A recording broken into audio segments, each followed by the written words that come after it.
Hi everyone, welcome back to Abhishek city classes. जैसा कि आप जानते हैं, हमने सीरीज़ शुरू की है पेडागॉजी ऑफ इकोनॉमिक्स की फॉर बीएड सेमेस्टर 2। ये उस सीरीज़ का सेकंड लेक्चर है। फर्स्ट लेक्चर अगर आपने नहीं देखा तो आपको लिंक डिस्क्रिप्शन में मिल जाएगा, वहाँ से देख सकते हैं। हमने टॉपिक शुरू किया था मेथड्स ऑफ टीचिंग, जिसके टोटल 5 मेथड्स हैं आपके सिलेबस के अंदर। उसमें से 2 methods that is lecture method and discussion method, वो हम फर्स्ट लेक्चर के अंदर अच्छे से कर चुके हैं। आई होप आपने वो वीडियो देखी होगी और आपको टॉपिक समझ आया होगा। इस वीडियो के अंदर हम बचे हुए 3 मेथड्स भी कंप्लीट करने वाले हैं। आज हम पढ़ेंगे सोर्स मेथड्स, फिर इसके मेरिट्स और डीमेरिट्स भी देखेंगे। फिर हम आएंगे प्रोजेक्ट मेथड के ऊपर, इसके भी मेरिट्स डीमेरिट्स देखेंगे। एंड लास्ट में हम करेंगे प्रॉब्लम सॉल्विंग मेथड। अगर आपको किसी भी वीडियो की, किसी भी लेक्चर की पीडीएफ चाहिए होती है तो आप वो परचेज़ कर सकते हैं बहुत ही कम प्राइस के ऊपर। उसके लिए आप मुझे ईमेल भी कर सकते हैं या फिर मुझे टेलीग्राम के ऊपर मैसेज कर सकते हैं। दोनों का लिंक आपको डिस्क्रिप्शन में मिल जाएगा। तो चलिए without wasting any time let's get started. तो आज का वीडियो हम शुरू करते हैं सोर्स मेथड ऑफ टीचिंग से। जैसा कि नाम से भी हिंट लग रहा होगा कि इस टीचिंग मेथड के अंदर हमें किसी सोर्स की ज़रूरत होगी इन्फॉर्मेशन को गैदर करने के लिए। The source method refers to teaching through original sources of information like newspapers, government reports, statistical data, economic surveys, and records. Instead of relying only on textbooks, students learn directly from authentic sources. अब इस method के अंदर हम information के लिए अपनी text book के साथ साथ ओरिजिनल या ऑथेंटिक सोर्सेज का भी यूज़ करते हैं। ओरिजिनल सोर्सेज या ऑथेंटिक सोर्सेज के अंदर आ जाता है आपके newspapers, government reports, statistical data, economic surveys and records. जब भी आप बच्चे को कोई टॉपिक पढ़ाएं तो गवर्नमेंट द्वारा पब्लिश किए गए ऑफिशियल डॉक्यूमेंट्स या ऑफिशियल रिकॉर्ड्स की हेल्प से बच्चों को पढ़ा सकते हैं। इससे आपकी जो इन्फॉर्मेशन होगी बहुत ही एक्यूरेट निकल के आएगी, सही निकल के आएगी। अब जब आप बच्चों को इकोनॉमिक्स का सब्जेक्ट पढ़ाएंगे उसके अंदर आप कैसे इस मेथड का यूज़ कर सकते हैं, उसकी एग्जांपल्स देख लेते हैं। मान लीजिए आपने बच्चों को इन्फ्लेशन यानी महंगाई का टॉपिक पढ़ाना है, तो उसके लिए आरबीआई के द्वारा सीपीआई यानी कंज्यूमर प्राइस इंडेक्स जो है पब्लिश किया जाता है, तो आप उसके थ्रू बच्चों को पढ़ा सकते हैं। नेक्स्ट, अगर आपने गवर्नमेंट पॉलिसीज़ के बारे में बच्चों को पढ़ाना है तो आप इकोनॉमिक्स सर्वे उठा सकते हैं। अगर आपने अनएम्प्लॉयमेंट यानी बेरोज़गारी का टॉपिक पढ़ाना है इकोनॉमिक्स के अंदर, तो आप न्यूज़पेपर के अंदर जो डिफरेंट डिफरेंट आर्टिकल्स पब्लिश होते हैं उन्हें एनालाइज कर सकते हैं। सेंसस का आप यूज़ कर सकते हैं जो कि गवर्नमेंट द्वारा पब्लिश किया जाता है, ताकि आप पॉपुलेशन ट्रेंड को जो है एनालाइज कर पाएँ। अगर आपने बजट का टॉपिक बच्चों को पढ़ाना है तो आपको पता है हर साल गवर्नमेंट बजट रिलीज़ करती है, तो आप उसको पढ़ा सकते हैं। तो ये कुछ एग्जांपल्स थी कैसे आप इकोनॉमिक्स के अंदर इस मेथड का यूज़ कर सकते हैं। नेक्स्ट हम देख लेते हैं कि इस मेथड्स की क्या मेरिट्स हैं, क्या प्लस पॉइंट्स हैं इस मेथड के। First, develops research attitude and curiosity in students. जब बच्चे खुद से चीज़ों को सर्च करेंगे तो उनके अंदर रिसर्च करने का एक एटीट्यूड, एक क्यूरियोसिटी जो है वो डेवलप होगी। Encourages self study and independent learning.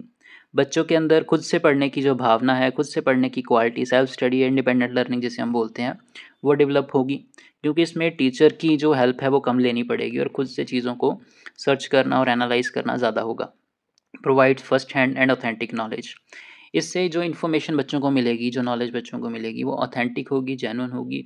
उसके अंदर कोई भी ओपिनियन जो है वो हमें ज़्यादा देखने को नहीं मिलेगा, तो ऑथेंटिक चीज़ें ही बच्चे पढ़ेंगे। Improves critical thinking and analytical ability. जब बच्चे डिफरेंट रिपोर्ट्स को, डिफरेंट आर्टिकल्स को कंपेयर करेंगे तो उनके अंदर एनालाइज करने की चीज़ें और क्रिटिकल थिंकिंग की जो क्वालिटी है वो भी डेवलप होगी। Makes learning practical and activity based. तो रोड लर्निंग से हटकर आपको प्रैक्टिकल नॉलेज मिलेगी, आप एक्टिविटी करके, लर्निंग बाय डूइंग करके चीज़ों को सीखेंगे। Next is demerits of source method. First is requires more time and effort. और जब आपको हर चीज़, छोटी छोटी चीज़ जो है वो रिसर्च करके, एनालाइज करके लिखनी है, तो आपको टाइम भी ज़्यादा चाहिए और आपके एफर्ट्स भी ज़्यादा लगेंगे, मेहनत ज़्यादा लगेगी।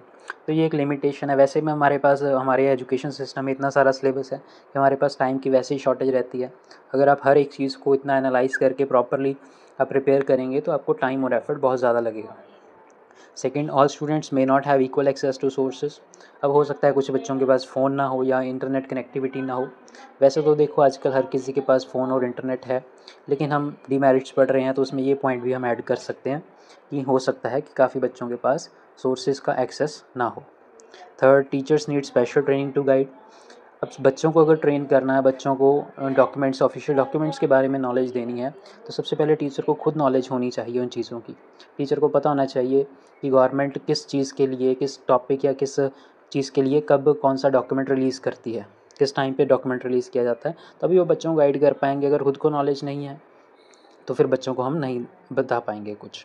Difficult to use for large classes, जब नंबर ऑफ़ स्टूडेंट्स ज़्यादा हैं तब इसको यूज़ करना थोड़ा डिफ़िकल्ट हो जाता है। लास्ट, समटाइम्स स्टूडेंट्स में get confuse with too much information. अब इंटरनेट के ऊपर हम कुछ भी सर्च करते हैं तो हमारे पास काफ़ी सारी चीज़ें हैं, बहुत सारी चीज़ें आ जाती हैं, कोई एक चीज़ नहीं आती है। तो कई बार हम कन्फ्यूज़ हो जाते हैं कि कौन सा डाटा जो है रेलेवेंट है, कौन सा डाटा हमारे लिए रेलेवेंट नहीं है, तो कन्फ्यूज़न ज़्यादा हो जाती है। तो ये था हमारा source method of teaching. I hope आपको समझ आया होगा। आगे बढ़ते हैं और बात करते हैं प्रोजेक्ट मेथड ऑफ़ टीचिंग की। Here students are given a practical task or real life problem and they have to plan, work and complete it under the teacher's guidance. इस मेथड में हम बच्चे को कोई रियल लाइफ की problem या कोई प्रैक्टिकल टास्क देते हैं, जिसे बच्चा पहले तो इन्वेस्टिगेट करता है, उसे अच्छे से समझता है, इंक्वायरी करता है उसके बारे में, और उसके बाद उसका सॉल्यूशन या उसकी रेमेडीज़ फाइंड आउट करने की कोशिश करता है। साथ के साथ टीचर उसको गाइड करते रहते हैं। The project method is a learning by doing approach where students investigate a problem और थीम थ्रू प्रैक्टिकल वर्क। तो ये एक लर्निंग बाय डूइंग अप्रोच है, यानी करके सीखने की एक अप्रोच है। इसमें बच्चा प्रॉब्लम को इन्वेस्टिगेट करता है और उसके बाद उसे सॉल्व करने की कोशिश करता है। It is based on student centred and activity based learning. तो ये स्टूडेंट सेंटर्ड अप्रोच है और एक्टिविटी बेस्ड लर्निंग, यानी एक्टिविटीज़ करके बच्चा सीखता है। आगे हम देख लेते हैं कुछ एग्जांपल्स कि जब हम क्लास के अंदर बच्चे को इकोनॉमिक्स का सब्जेक्ट पढ़ा रहे होंगे तो किस तरह से हम प्रोजेक्ट मेथड ऑफ टीचिंग का यूज़ कर सकते हैं। First is conducting a survey on house hold expenditure patterns. मान लीजिए आप बच्चे को एक्सपेंडिचर के ऊपर, हाउस होल्ड या कंज्यूमर एक्सपेंडिचर के ऊपर कुछ पढ़ा रहे हैं टॉपिक, तो आप बच्चे को कह सकते हैं कि वो अपने लोकल एरिया के अंदर, आसपास के घरों के अंदर एक सर्वे करे और हाउस होल्ड एक्सपेंडिचर पैटर्न्स का पता करे। तो इस तरह से बच्चा सीख सकता है प्रैक्टिकल चीज़ें करके। Second, project on local unemployment problems and remedies. बच्चा अपने लोकल एरिया के अंदर अनएम्प्लॉयमेंट की प्रॉब्लम को एनालाइज करे, देखे कौन से किस घर में से कितने लोग अनएम्प्लॉयड हैं। तो इस तरह से बच्चा अनएम्प्लॉयमेंट के टॉपिक को समझेगा और साथ के साथ उनकी रेमेडीज़ को भी पता लगाने की कोशिश करे, सॉल्यूशन पता लगाने की कोशिश करे। Third, preparing a report on impact of GST on local businesses. अब बच्चे को कह सकते हैं कि वो एक रिपोर्ट तैयार करे कि impact of GST on local businesses. इसके लिए बच्चा अपने आसपास की लोकल मार्केट में जाएगा और शॉप्स के ऊपर जाके उनसे बात करेगा। इससे वो पब्लिक डीलिंग भी सीखेगा, कम्युनिकेशन स्किल्स भी सीखेगा और उनसे जीएसटी का उनके ऊपर क्या असर हुआ उनके बिज़नेस के ऊपर वो भी पता लगा पाएगा। Studying role of banks by visiting a nearby bank. अगर आपको बच्चे को बैंक की वर्किंग समझानी है, बैंक का रोल समझाना है, तो बच्चे को आप कह सकते हैं कि वो एक लोकल बैंक के अंदर विज़िट ज़रूर करे, वहाँ से उसको काफ़ी चीज़ें सीखने को मिलेंगी। Project on save electricity in our school to understand the resource conservation. आप इस तरह के प्रोजेक्ट दे सकते हैं जिनका मोटो आप रख सकते हैं, जैसे save electricity in our school. तो बच्चा स्कूल के अंदर इलेक्ट्रिसिटी सेव करेगा, जिससे वो रिसोर्स कंजर्वेशन के कॉन्सेप्ट को भी समझ सकता है। आई होप आपको ये क्लियर होगा। Next is merits of project method. First, provides practical knowledge and real life experience. इससे बच्चे को प्रैक्टिकल नॉलेज मिलती है, रियल लाइफ के एक्सपीरियंसेस मिलते हैं, जो कि रोट लर्निंग से या टेक्स्ट बुक की लर्निंग से काफ़ी ज़्यादा अलग और काफ़ी ज़्यादा इंपॉर्टेंट होते हैं। बच्चे को लोगों से बात करनी आती है, कम्युनिकेशन स्किल डेवलप होती है बच्चे के अंदर। Second, promotes team work, cooperation and social skills. बच्चे के अंदर टीम वर्क की भावना आती है, अपने फ्रेंड वगैरह के साथ मिलके जब वो टीम बना के सर्वे करने जाएंगे तो कॉपरेशन की भावना, टीम वर्क की भावना उनके अंदर आएगी। सोशल स्किल्स मैंने जैसे बताया कि पब्लिक डीलिंग करनी आएगी, उनको लोगों से बात करनी आएगी। Next is develops problem solving ability. तो बच्चे के सामने जब रोज़ रोज़ नई नई प्रॉब्लम्स आएंगी तो बच्चा उनको सॉल्व करने के बारे में भी सोचेगा। अलग अलग जगहों से, अलग अलग लोगों से उसको अलग अलग जो है सॉल्यूशंस मिलेंगे और वो खुद का दिमाग भी यूज़ करेगा, तो उसके अंदर प्रॉब्लम को सॉल्व करने की एबिलिटी जो है डेवलप होगी, जो कि उससे उसकी लाइफ के अंदर भी काफ़ी काम आएगी। Next, increases in interest and motivation in learning. तो जब बच्चा रूट लर्निंग करता है, टेक्स्ट बुक के अंदर लर्निंग करता है या क्लासरूम के अंदर बैठे बैठे पढ़ता है, तो वो काफ़ी मोनोटोनस या बोरिंग उसको लगने लगता है। तो इस तरह से जब वो लोकल अपनी रियल लाइफ में इन चीज़ों का यूज़ करेगा, इस तरह से पढ़ेगा, तो उसका इंटरेस्ट भी क्रिएट होगा पढ़ाई के अंदर और उसे मोटिवेशन भी आएगी पढ़ने के लिए। एक पढ़ाई को काफ़ी इंटरेस्टिंग बना देती हैं ये चीज़ें। Useful in making student self reliant and confident. जब आपके अंदर सोशल स्किल्स आ जाएंगी या किसी के अंदर भी जब सोशल स्किल्स होती हैं, जब उसे बात करनी आती है, तो वो काफ़ी कॉन्फिडेंट फील करता है। और सेल्फ रिलायंट, जब बच्चा प्रॉब्लम सॉल्विंग की एबिलिटी सीख लेगा, यानी वो हर प्रॉब्लम के बारे में एक सोल्यूशन निकालना सीख लेगा, तो वो सेल्फ रिलायंट यानी अपने आप को सेल्फ डिपेंडेंट भी समझना शुरू कर देगा।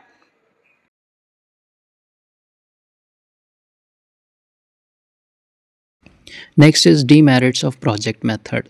First is time consuming method. Source method की तरह प्रोजेक्ट मेथड भी टाइम कंज्यूमिंग मेथड है। सोर्स मेथड के अंदर आपको सोर्सेज सर्च करने में टाइम लगता था।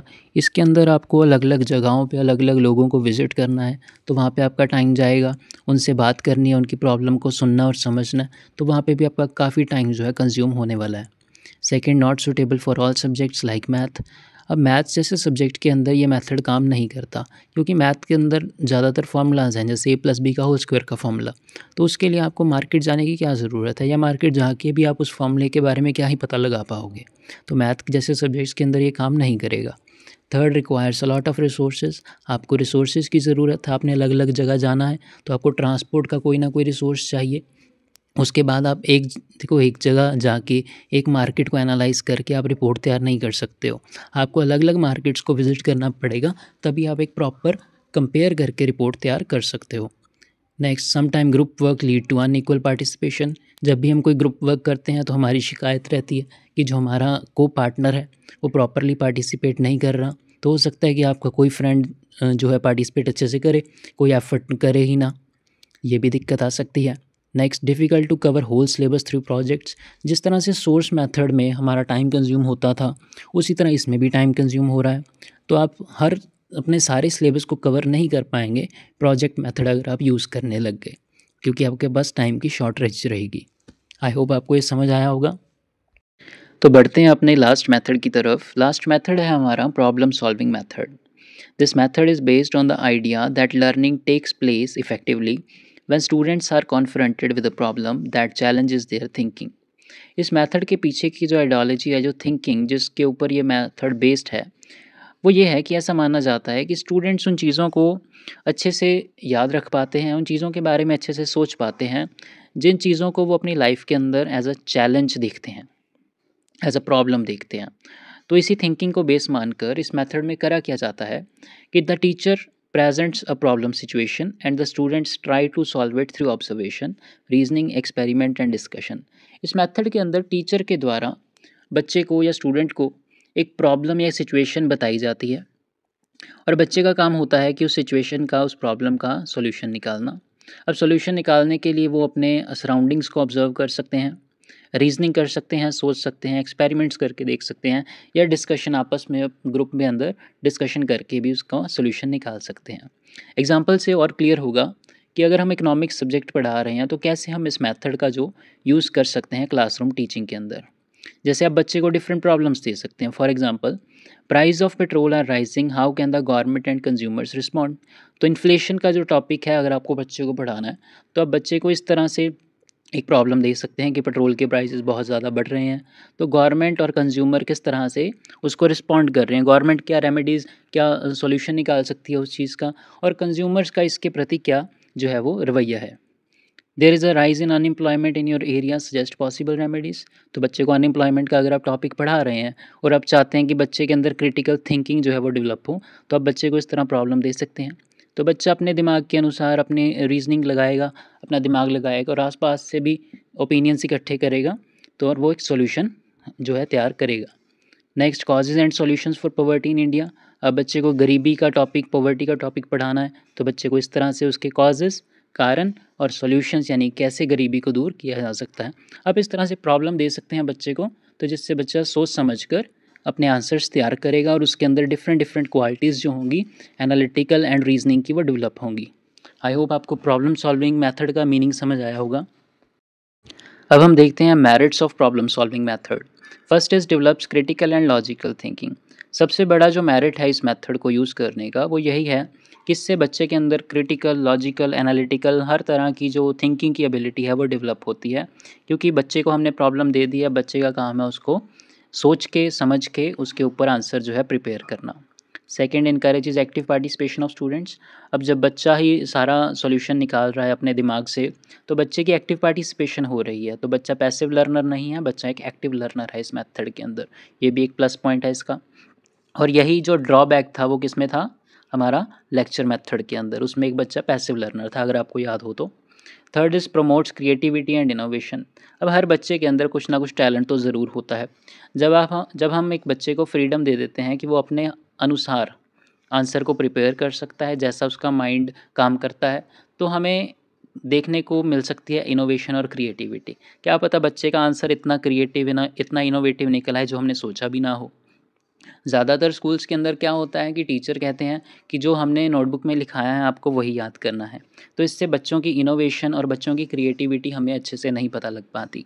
तो जब बच्चों को हम फ्रीडम देंगे कि वो अपने अकॉर्डिंग आंसर्स को प्रिपेयर कर सकते हैं, तो हो सकता है किसी बच्चे की क्रिएटिविटी और इनोवेशन भी हमें देखने को मिल जाए। Fourth is help students apply theoretical knowledge in practical life. बच्चे की जो थ्योरेटिकल नॉलेज है वो प्रैक्टिकली इम्प्लीमेंट होगी। जो भी उसने बुक्स में किताबों में पढ़ा है, जो भी वो आसपास देखेगा, उस चीज़ को वो कॉपी में लिख पाएगा। Fifth, build self confidence when students solve problem independently. अब जब लाइफ में हम कोई प्रॉब्लम सॉल्व कर लेते हैं तो हमारे अंदर एक कॉन्फिडेंस आ जाता है। तो वैसे ही बच्चा जब एक क्वेश्चन कंप्लीट कर लेगा, कोई प्रॉब्लम दी हुई है उसके ऊपर सोच के आंसर प्रिपेयर कर लेगा, तो बच्चे के अंदर कॉन्फिडेंस भी डेवलप होगा। और कॉन्फिडेंस सबसे इंपॉर्टेंट है अगर हमें लाइफ में कुछ भी अचीव करना है। तो ये थे कुछ मेरिट्स प्रॉब्लम सॉल्विंग मेथड के। अब हम देखते हैं इसी मेथड के कुछ demerits. First is not suitable for lower classes, needs maturity. Obvious सी बात है कि इस मेथड के अंदर आपको पता है क्रिटिकल, लॉजिकल, एनालिटिकल थिंकिंग की ज़रूरत है, बच्चे को सोचना पड़ेगा। तो उसके लिए सबसे इम्पॉर्टेंट है कि बच्चे को बेसिक नॉलेज और अपने सराउंडिंग की अवेयरनेस होनी चाहिए, तभी वो सही और गलत को के बारे में सोच के एक आंसर प्रिपेयर कर सकता है। लेकिन छोटे बच्चे जो हैं उन्हें अभी अपने सराउंडिंग की अवेयरनेस नहीं है, उन्हें बेसिक नॉलेज नहीं है अभी तो उन्होंने सब कुछ सीखना है, बेसिक नॉलेज अभी उन्होंने गेन करनी है। तो वो इतने लॉजिकल और क्रिटिकल आंसर्स अभी प्रिपेयर नहीं कर सकते। Second is time consuming and can not cover syllabus fully. तो ये जो डीमेरिट है कि सिलेबस पूरा नहीं होगा, ये आप हर मेथड के अंदर ही देखेंगे सिवाय लेक्चर मेथड के। क्योंकि जब भी हम चीज़ों को सोच समझ कर या टू वे पार्टिसिपेशन से कोई चीज़ सीखते हैं तो उसमें हमारा टाइम जाता है, और जब टाइम जाएगा तो हमारा सिलेबस जो इतना सिलेबस है वो पूरा नहीं हो पाएगा। Third is demand skilled teachers to frame problems. अब जो प्रॉब्लम बच्चे को देनी है वो रैंडमली कुछ भी नहीं दे देनी है, प्रॉब्लम सोच समझ कर दी जानी चाहिए। प्रॉब्लम इस तरीके से दो कि बच्चे को कॉन्सेप्ट भी क्लियर हो जाए और बच्चा उस प्रॉब्लम के, उस टॉपिक के हर पहलू को टच करे। तो जैसे आपने इन्फ्लेशन की प्रॉब्लम दी, तो उसके अंदर आपको ये ध्यान रखना है कि इन्फ्लेशन के आप कॉजेज़ भी दो, उसकी सॉल्यूशन भी दो और उसके इफ़ेक्ट भी दो, जिससे बच्चा 3 टॉपिक्स 3 हेड्स के अंदर उस टॉपिक को पढ़ेगा, तो बच्चे को उस टॉपिक की सारी अंडरस्टैंडिंग होगी। सिर्फ मीनिंग लिखने को बोल दोगे तो वो ज़्यादा इफ़ेक्टिव नहीं रहेगा। तो टीचर स्किल्ड होने चाहिए, स्किल्ड टीचर एक अच्छी प्रॉब्लम क्रिएट करेंगे, बच्चे को देंगे, ताकि वो उस प्रॉब्लम के, उस टॉपिक के हर पहलू को, हर एस्पेक्ट को अंडरस्टैंड कर पाए। Next, some students may feel frustrated if unable to solve. अब हर बच्चा जो है क्रिटिकल या लॉजिकल थिंकिंग नहीं कर पाता, तो जो बच्चे कर लेंगे वो तो वेल एंड गुड है, अच्छी बात है। कुछ बच्चे नहीं कर पाएंगे, फिर वो चीटिंग करेंगे या फिर फ्रस्ट्रेट होकर कॉपी बंद कर देंगे, तो ये भी इसमें दिक्कत आती है, बच्चे सोच नहीं पाते हैं उस लेवल तक। Next, difficult to use in large classroom with limited time. अब जहाँ आपके पास टाइम लिमिटेड है, जो कि यूजुअली हमारी क्लास में होता है, और लार्ज क्लासरूम है, तो वहाँ पे हम देखेंगे कि ये मेथड ज़्यादा सूटेबल नहीं है, क्योंकि टाइम टेकिंग मेथड है, तो लार्ज क्लासेस में और लिमिटेड टाइम के अंदर सूट नहीं करता। तो ये थे इसके कुछ डीमेरिट्स। यहाँ पे हमारा मेथड्स ऑफ टीचिंग का टॉपिक ख़त्म होता है। आई होप आपको सारे मेथड्स अच्छे से समझ आए होंगे। किसी भी प्रकार का डाउट है कमेंट सेक्शन में पूछ सकते हैं। पीडीएफ के लिए टेलीग्राम पे मैसेज कर दीजिएगा, आपको पीडीएफ मिल जाएगी बहुत ही कम दाम में। Thank you so much for watching. मिलते हैं नेक्स्ट वीडियो में। Bye bye.